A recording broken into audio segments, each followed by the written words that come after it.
और नायब सिंह सैनी जी, अगर आप कुर्सी पे बैठे हैं, प्रदेश के मुख्यमंत्री हैं, प्रदेश के कादिर हैं, आपका हक बनता है हरियाणा प्रदेश की जनता के सवालों का जवाब देना। और हम आपसे सवाल पूछेंगे, अगर आप में हिम्मत नहीं है सवाल का जवाब देने की, कुर्सी छोड़ दे। भाई हरियाणा में नेता और बहुत है, बड़ा लंबा चौड़ा हम इंतजार नहीं कर सकते, क्योंकि हिंदू रीति रिवाज के अनुसार हम दिन छपड़े से पहले संस्कार करते हैं। हमारी बेटी के संस्कार को कितने दिन हो चुके हैं। शर्म कर मुख्यमंत्री, शर्म, डूब के मर जाए। नमस्कार। 11 अगस्त की सुबह स्कूल के लिए घर से निकली ढाणी लक्ष्मण निवासी मनीषा का शव 13 अगस्त को सिंघानी गांव के खेतों में पड़ा मिला था। पहले पुलिस की उदासीनता और फिर परिवार को आगे कर आंदोलनकारियों के हट से यह मामला घटना के 10 दिन बाद भी सुसाइड या हत्या में उलझा हुआ है। घटना के 5 दिन बाद 18 अगस्त को सामने आए सुसाइड नोट और भिवानी के नागरिक अस्पताल और रोहतक पीजीआई की पोस्टमार्टम रिपोर्ट और शव के पास मिली कीटनाशक और दवा विक्रेता की स्वीकृति, इन सभी परिस्थितियों ने संशय को और बढ़ा दिया है। अभी तक न तो पुलिस परिजनों के सामने सुसाइड के कारणों का पुख्ता ढंग से रख पाई है और न ही परिजन हत्या की थ्योरी को सही ढंग से पुलिस को बता पाए हैं, जिससे यह मामला आए दिन और पेचीदा बनता जा रहा है। मृतका मनीषा के परिजनों की आंदोलन कमेटी के सदस्यों के साथ रोहतक पीजीआई के डॉक्टरों से मुलाकात के बाद शव का अंतिम संस्कार करने पर सहमति बन गई थी। अब कमेटी ने एक बार फिर शव का पोस्टमार्टम दिल्ली एम्स में करवाने और सीबीआई जांच करवाने की मांग रखकर नया पेच फंसा दिया है। बुधवार की सुबह मुख्यमंत्री ने मामले की जांच सीबीआई को सौंप भी दी, परंतु कमेटी का धरना यथावत बना हुआ है। ऐसे में जहां लोहारू पुलिस की कार्यप्रणाली पहले से ही सवालों के घेरे में थी, अब कमेटी पर भी सवाल उठने शुरू हो गए हैं। आंदोलन की आड़ लेकर आए दिन की जा रही नई नई डिमांड और अब तक मनीषा के गायब मोबाइल के न मिलने से हत्या या सुसाइड की थ्योरी में नए ट्विस्ट आ रहे हैं। 13 अगस्त को शव मिलने के बाद मनीषा के दादा ने ही सबसे पहले इस घटना के पीछे मनीषा के सीनियर्स का हाथ होने के संकेत दिए थे। उसी दादा ने कमेटी की मंशा पर सवाल उठाते हुए अपने आंसू निकाल दिए, जिससे आंदोलन के लिए गठित कमेटी की कार्यप्रणाली पर भी सवाल उठने शुरू हो गए हैं। घटना में विवाद बढ़ने के बाद इस मामले में सरकार ने भिवानी के तत्कालीन एसपी का ट्रांसफर करने के साथ साथ एसएचओ सहित 5 पुलिसकर्मियों को निलंबित कर दिया। अब मामले की जांच सीबीआई को भी सौंप दी गई है, परंतु विवाद जहां से शुरू हुआ था आज भी वहीं पर खड़ा हुआ है। आइए अब आपको बताते हैं ढाणी लक्ष्मण निवासी प्ले स्कूल की शिक्षिका मनीषा का मामला क्या है। 11 अगस्त की सुबह मनीषा घर से स्कूल के लिए निकलती है और अपने पिता से कहती है कि आज वह लेट हो जाएगी क्योंकि उसे नर्सिंग कॉलेज में दाखिले का पता करने के लिए जाना है। उसी शाम करीब 6:30 बजे उसके पिता के फ़ोन पर मनीषा की कॉल आती है, परंतु बात नहीं हो पाती और जब पिता वापस कॉल करते हैं तो उसका फ़ोन रिसीव नहीं होता। 11 अगस्त को जब देर शाम तक मनीषा घर नहीं लौटती तो उसके पिता पुलिस को फ़ोन करते हैं।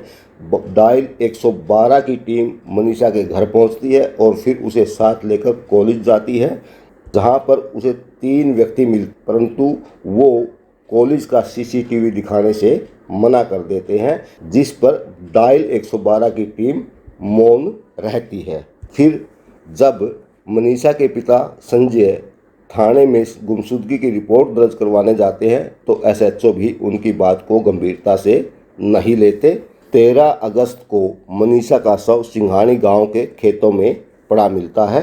शरीर पर मिले निशानों को देखते हुए शुरुआती दौर में यह एक हत्या का मामला नजर आता है, परंतु पीजीआई की पोस्टमार्टम रिपोर्ट और 18 अगस्त को सोशल मीडिया पर सुसाइड नोट के वायरल होने से घटना एक नया मोड़ ले लेती है।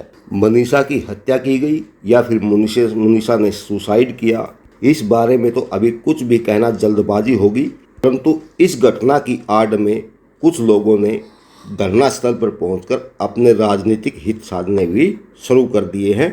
मनीषा के पिता संजय का आरोप है कि जब वो शिकायत लेकर पुलिस के पास गए तो जवाब मिला कि लड़की भाग गई होगी और 2 दिन बाद लेटर लेकर लौट आएगी।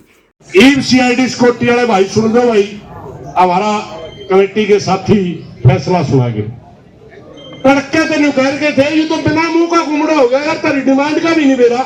हम कह रहे डिमांड भी रखांगे, भाई भी आवेंगे और ये भी बतावांगे कि व्यक्ति को न्याय कुकर मिलेगा। हमने हरियाणा के ना पुलिस पे विश्वास है और ना हरियाणा के डॉक्टर का विश्वास है।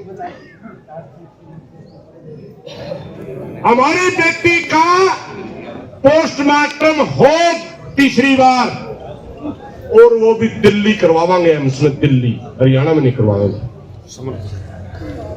क्योंकि जिस आदमी ने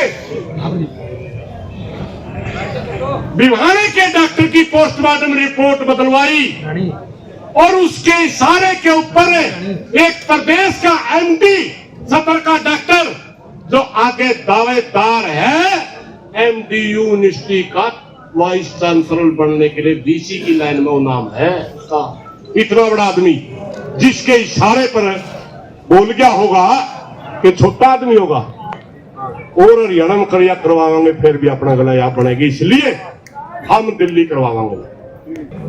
और जिनने रिपोर्ट बदली, जिन पुलिस वालों ने उनका साथ दिया, हम बेटी का न्याय तो जरूर लेंगे मगर इस सारे केस की इंक्वायरी भी करवाएंगे कि इस बदीन मट्टी हमारी बेटी की करने में कौन कौन है। इसलिए हम इस सारे मामले की सीबीआई से जांच की मांग करते हैं। जिस एसपी ने कहा था हो सकता है कि बेटी मनीषा का कातिल धरने के बीच में बैठा, बताइए एसपी साहब कहाँ है आपका वो? जिस पार्टी का शासन है उसका प्रदेश कहता अपराधी तो पुलिस ने पकड़ लिए, कहाँ है बताइए तो। शुरुआती दौर में धरना स्थल पर गठित की गई कमेटी के अहम मेंबर रवि आजाद ने जिस प्रकार से मनीषा के परिवार विशेषकर उसके दादा को कटघरे में खड़ा किया है, ठीक वैसे ही आंदोलन पर बैठे लोग रवि आजाद की भूमिका पर भी सवाल उठा रहे हैं। पुलिस की भूमिका पर सबसे बड़ा सवाल तो यह है कि जब उसे 13 अगस्त को बैग से सुसाइड नोट मिल गया था तो उसे सामने लाने में इतनी देर क्यों की गई। हालांकि रवि आजाद का कहना है कि सुसाइड नोट के बारे में मनीषा का परिवार पहले से सब कुछ जानता था जिसे उन्हें कमेटी से छुपाया था, परंतु यदि पुलिस सुसाइड नोट की कहानी को उजागर करती तो शायद मुख्यमंत्री यह नहीं कहते कि हम आरोपियों के खिलाफ सख्त कार्रवाई करेंगे। मनीषा के पिता का कहना है कि मनीषा का फ़ोन 11 अगस्त को 3:08 पर बंद हुआ था और फिर शाम को 6:26 पर फिर चालू हुआ। इसके कुछ देर बाद फ़ोन फिर से बंद हो गया। 11 और 12 अगस्त की रात करीब 4 से 5 मिनट तक फ़ोन चालू था लेकिन इसके बाद से बंद है। मर्डर और सुसाइड में उलझे मनीषा के दर्दनाक अंत के एयर सपोर्ट का जिक्र करना भी इस मामले में उतना ही जरूरी है जितना कि इस मामले में अब तक सामने आई पुलिस की भूमिका और अन्य फैक्टरों पर करना है। सबसे पहले मनीषा के घर से 8 किलोमीटर दूर वह प्ले स्कूल जहां मनीषा ने करीब 1 माह पहले ही पढ़ाना शुरू किया था और स्कूल से 2 किलोमीटर दूर नर्सिंग कॉलेज जहां मनीषा दाखिला लेने का सपना देख रही थी। इन दोनों स्पॉट के बीच में पेस्टिसाइड के उस दुकानदार की दुकान जहां से मनीषा ने कीटनाशक खरीदा था। अंत में वह स्थान जो कॉलेज से महज 500 मीटर की दूरी पर है जहां मनीषा का शव पड़ा मिला।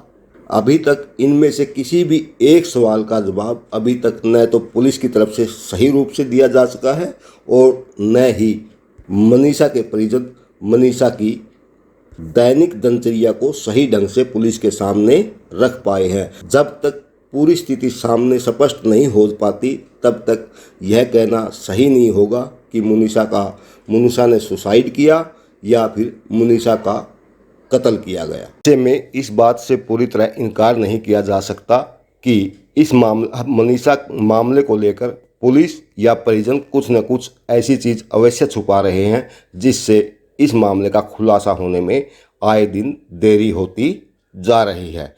इस बारे में आपका क्या कहना है? आप कमेंट्स बॉक्स में अपनी राय हमें दे सकते हैं।